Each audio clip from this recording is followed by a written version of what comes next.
Hey everyone, and welcome back to the channel. Today we're going to cover how and when to push opponents on Apex Legends. For some, this may be information you already know, but it's important we cover it as good reminders because players even at Diamond Plus rank still fail on these basics. We're going to cover armor difference, effective damage for a push, did you get a knock, can you push without getting crossfired, can you use abilities for a push for an angle, does the enemy have better positioning, are there teams nearby, is there zone closing, or are you effectively placed for the zone? And of course, the last one, are you chasing for far too long? All right, now we're going to go and segue in-game where we're going to do a live demonstration. We're going to have Sarah's help. I have her channel in the description down below. Let's get into it. So let's start with the first topic for today. Let's discuss armor difference. Do you have the armor advantage? So Sarah's going to peek right around the corner here. And if you do a bunch of damage, you will realize right off the bat that even 2 headshots with the wingman, which, you know, easier said than done when landing those shots, especially when somebody's wide peeking and doing damage right back to you. But if you happen to land a lot of damage, this is the armor difference that you're looking for. At least you'll be able to tell right off the bat that white armor is still stronger than doing effective damage, which we're going to get into the next topic here in a second. But if Sarah was at full health, go to switch health for me real quick, if you don't mind, Sarah. If you do realize, let's say you just did a little bit of damage and you realize they had red and you just leveled up your armor from, let's say, white to blue, that it may not be a good idea to make an effective push here, especially if your teammates are also all white armor or blues and they have all red. They effectively have the advantage over you, unless, like we did at the very start, you're able to do some burst damage to really clutch out the scenario. So let's talk about that in the next topic here in just a second. All right, let us discuss, like we did at the very start here, effective damage for a push. So this is damage that you will dish out to the opponent. Let's say if you got 2 headshots like we did at the very start, this is really strong damage for a push that you can make on the opponent. If you do not have this damage, then it means that you can't make an effective push. You want the effective push to mean that you have more armor or potential health than the opponent. You're playing the numbers game. You're playing this math-wise to gain the advantage. You have to remember, of course, teammates, but this is a 1v1 scenario that we're breaking down, and we're going to get more detailed and more granular as we keep going. So if you do have this advantage, you know, you can definitely use grenades, utility, or abilities, which we're going to discuss here in a moment. But if Sarah were to go right back around the corner, that means that you can make your push in and go for a potential knock. That's going to be the best advice. So let's segue now and discuss what if you get a knock. All right, so what happens if you get that knock? So let's say you got the knock on your opponent. You can definitely make a really strong push on this, but you have to remember where the enemy teammates are. Let's say a teammate was here or a teammate was located in the back. You have to remember, can you work your way in to make a really strong push? Because we're going to talk about crossfire angles in a minute, but if you do not push on a knock, or you let them get the res, or you let them pretty much heal up. Let's say you did all that damage to somebody with red armor and they were to heal up with a battery and full heal. I'm going to be blunt, it's like you're throwing your game. You have to go and make a try and make a push rather than just sit there. I actually encourage everyone who's doing strong effective damage, you've aim trained, you practice in the test range, you put all the time in, you did all this work, capitalize on it. And if you make a mistake, well, we're going to talk about those in just a moment. Now in the next one, can you make a push after doing, let's say, the effective damage, or even after a knock? So let's say Sarah cuts right around the corner here right after getting headshot with a wingman and decides to use a battery. You have to remember if the resources that they have at their disposal. If they have a battery and they heal up, like you're seeing here, that is the amount of time, boom, that you see that you have for a window for that push. And you know if you can't get that angle, then it means that the push won't be effective. But let's say she did not have a battery and I do a little bit of damage here. Even if they had no resources and I run right out in the open, let us pretend that I cracked an opponent that was actually over here. And Sarah, if you can wide peek for me, we're going to reset. Let's say I did that damage that you see in the bottom left to an opponent over here and I cross out in the open. I could absolutely get destroyed from there. And then the effective damage done is no longer effective. So what do? Well, you need to push in at various angles. You need to push in so you have cover, so you can work your way in, so you can do the damage here and use this as effective angle so then you can get that knock on your opponent here. Or you can use abilities, which we're going to discuss here in a moment. We're going to go through every single Legends ability really quickly for you guys. Or remember what utility that you have, such as a grenade, such as thermite, a arc star, a grenade, anything to get the opponent out of cover to put that pressure. It's why grenades are so important. It's why they're used in arenas all the time, because it can make the great opener for an effective push. So you need that information, you need that intel. And of course your teammates can be there to help with the cross if somebody goes at a different angle. But remember what we started here. Does the opponent have a crossfire angle on you? If they do, you can't push. That's one of the variables. And if you try and you get a lot of damage done to you, then you're just as much in a worse situation than your opponent is. So let's talk about the next one. All right, in this section, we're going to talk about, can you make an effective push with ability? So I have Sarah here in front. Let's say you do a ton of damage. As a Pathfinder, you can definitely yeet in, and before they cut around the corner, you can go for the effective knock and finish off your opponent. Now, the downside to this, though, is remember, if you make a push in and there are opponents located here that are going for the cover, even if they're nearby, that now you do not have your out. You need your teammates to be effectively right behind you, or being able to get your cross, or if you're going to yeet even further away and bunny hop around so that you can get out. Because the downside is if you don't have the ability, remember your abilities do one of two things. They get you in and they get you out. If you push with the ability to get in, well, you no longer have the ability to get out. I mean, I'm trying to look for an easier way to say it, but I mean, I guess better to go blunt with it, right? So let's talk about those abilities, though. If you do that damage, every legend has something there for you to pretty much assist with a push. So if your teammates and you do a lot of damage and you scream for your opponent, hey, just want to let you know, this person is all the way on the left. This person is isolated for a 1v1. We have to push on it. Which is another tip. Is the person that you're pushing isolated? Because a teammate that you can scan, both of them could be on the left side, and this person could be all by themselves. And the person is all by themselves, and you go for the scan. Let's do that again.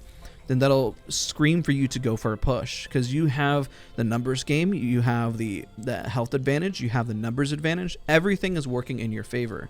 You can use Gibraltar for that potential reset to push forward, and you have to remember if they have a Gibraltar, because they could do that as well to go res a teammate who's perhaps maybe knocked at this angle over here. Maybe the lifeline got a lot of damage done and you knock this one, but maybe they run over and go for the res. If that was a Gibraltar, maybe they go for the res that way. You can also use your bubble to push forward as well. This creates positioning that does not exist, and you can definitely put a lot of pressure on the opponent to go for a knock. So every legend has the ability. I've seen this happen, and this drives me very much crazy. Of why you don't use Rafe's Q to move forward, because it does take a second. Let's say you do a ton of damage. I've seen this, and this happens at lower tier lobbies. You have to remember, let's say you're here, it takes a second for you to pull out your weapon, and even if you do, you make the mistake, you try to spam it, then you get the melee animation first. Even if you try, and I want to highlight that there, then you could run into the opponents that I mentioned to earlier. And this is a 3v1 scenario. You no longer have the advantage, but you also no longer have your out. So when we look at this, you did that damage, you go for an angle, you hopefully don't get hit in the cross. Remember, we talked about the cross. And then you're here.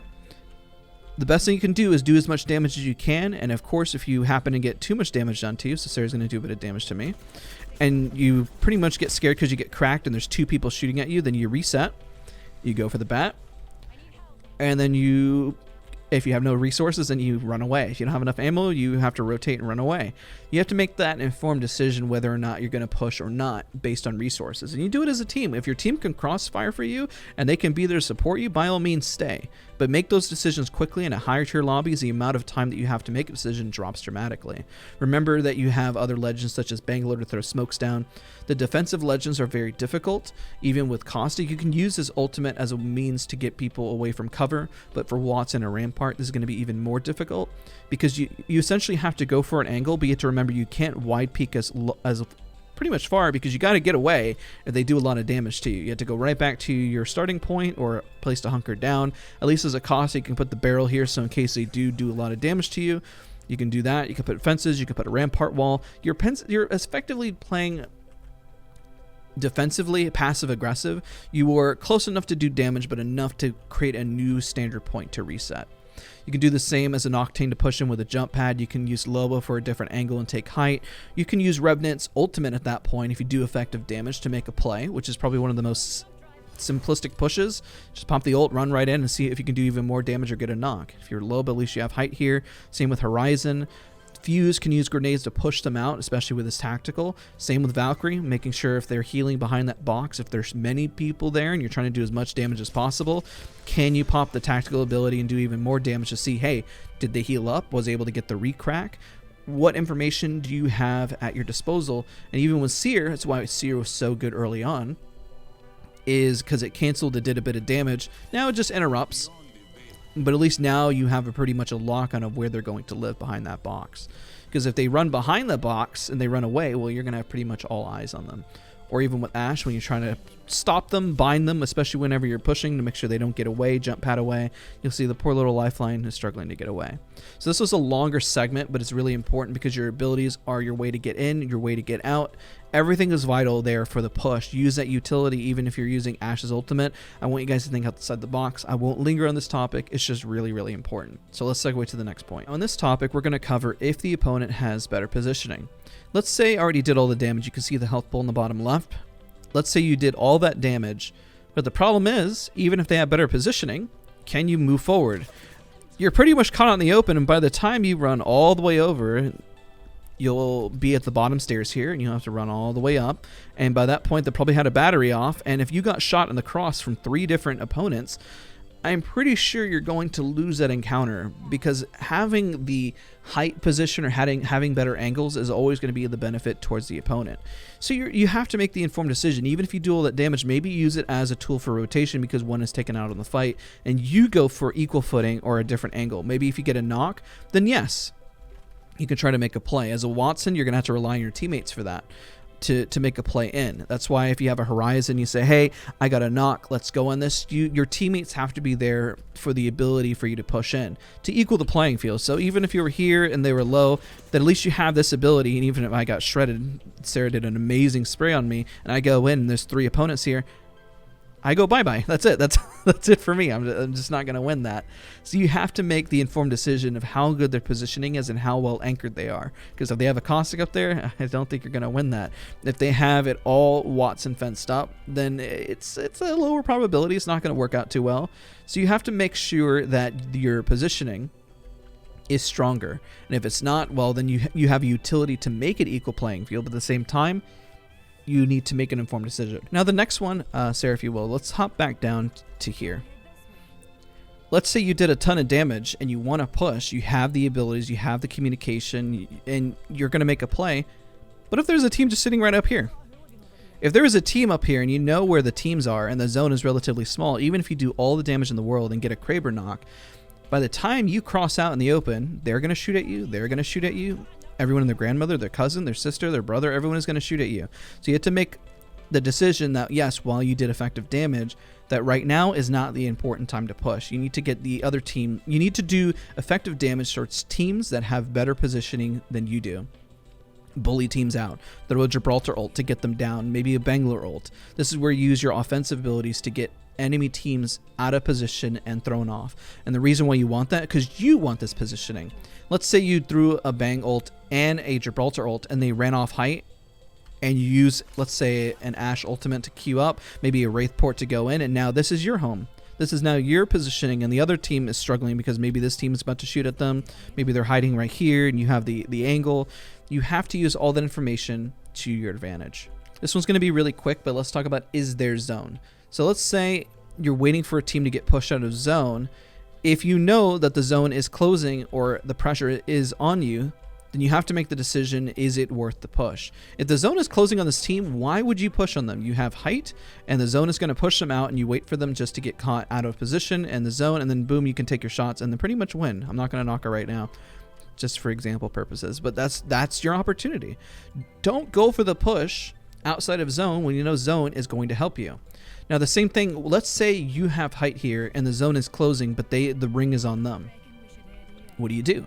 Well, you have utility. Maybe you throw a Horizon ult to catch them out so that when you drop down, they're distracted and busy and right around the corner. Let's say this one is now isolated in front and there's 2 of them in the ultimate here. This is a 3v1 scenario, and now you have the advantage. You have to use utility to your strength, because at that point you have no other option but to push. And if there's no other option but to push, well, I think you have your answer of what you need to do. So now let's wrap up and let's talk about also the last talking point. The last one is commonly done in ranked or pubs. Are you chasing too long? Let's say you do a lot of damage and Sarah just runs. And you have, let's say you have zone. Let's say we have zone. And you decide to chase all the way outside of zone and just keep running. And she just keeps running away. And you're like, where does she go? And the other team that was looking at you decides to take your height. And you keep chasing. You don't know where they went. And you use all your utility, throw grenades, look for them all around. And then you finally maybe locate them. And it's probably too late at that point because the team is now here. The team is now here because you gave up zone. You have to remember what your goal is. Are you very much starved for RP that you have to go for one kill to potentially throw your whole game? If the answer is yes, perhaps you should get into a fight much earlier on. There's no reason to chase for that long outside of zone. Let's say it's zone, even zone 1. You're giving up positioning for one person. Let them get the res. It doesn't matter at that point because you'll have zone and maybe it'll be free RP later. Don't throw your games and don't throw other individuals' games just because you want to get one additional RP. And trust me, we've all been guilty of it. I've been guilty of it, but as a good reminder across the board not to give up prime positioning, zone, resources just to chase for a single RP. So this was a lot to unpack, and there's so many different variables, and this is really the basis. And I want to know from you guys, is this helpful? I want you guys to, again, thank Sarah in the comment section for helping out for today's video. I have a link down in the description down below to her channel, and I know I posted at the very start. She says, God, try and stop. All right, thank you guys so much for watching. Don't forget, again, to leave a like, comment, and subscribe, and I'll see you guys all in the next video.